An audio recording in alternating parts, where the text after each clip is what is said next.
Mining.com.au is back, and this time we are coming to you from the On Air at iMark booth, currently underway in Sydney. Sitting next to me is Sam Spring, the CEO of Kincora. Sam, it's a pleasure to see you again. How are you? Good, Shae. Thank you for having us on. Oh, absolute pleasure. It was great to catch up before we started recording as well. Now, it has been a busy 12 months for Kincora, and I think the thing that we've got to talk about first is your recent raising.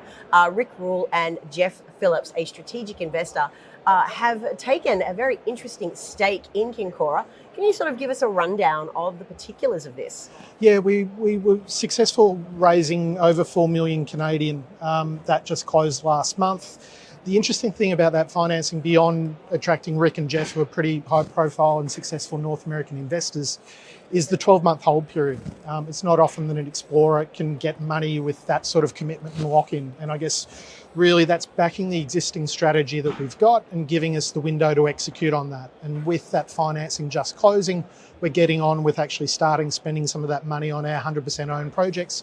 But a core part of this business model, which is what attracted Jeff and Rick to the financing, is having a predominantly project generator model where third-party investors are funding a lot of that exploration that we're doing, and also we're getting a management fee for operating a couple of those earnings.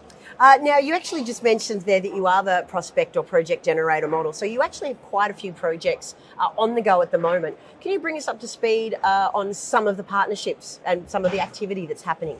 Yeah, and I guess we resumed field work in the December quarter last year, and up until midway through this year, we'd have over 13,500 metres of drilling, over $6.5 million of funding from these partners.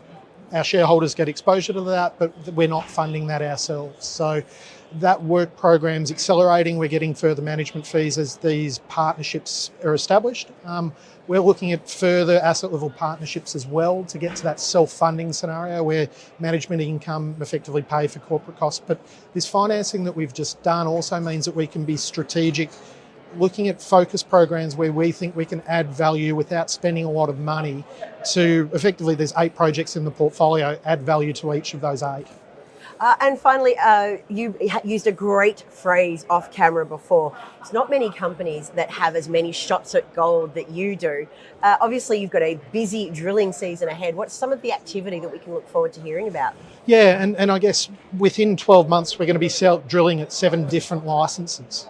So that sort of analogy of shots on goal is true, where any of those gives you significant upside. Anyone that doesn't give great results, the downside's pretty limited because it is a true portfolio approach. So in terms of work programs, we're drilling at the moment with Anglo Gold Ashanti. Our Earth AI partner is looking at doing a second drilling campaign at our Condumble project. We've just commenced an airborne survey ourselves at our Condobolin project, and then going in and drilling that pretty shortly, just going through the permitting phase. And then with our Wongarbin project, we're expecting to drill that in the next month.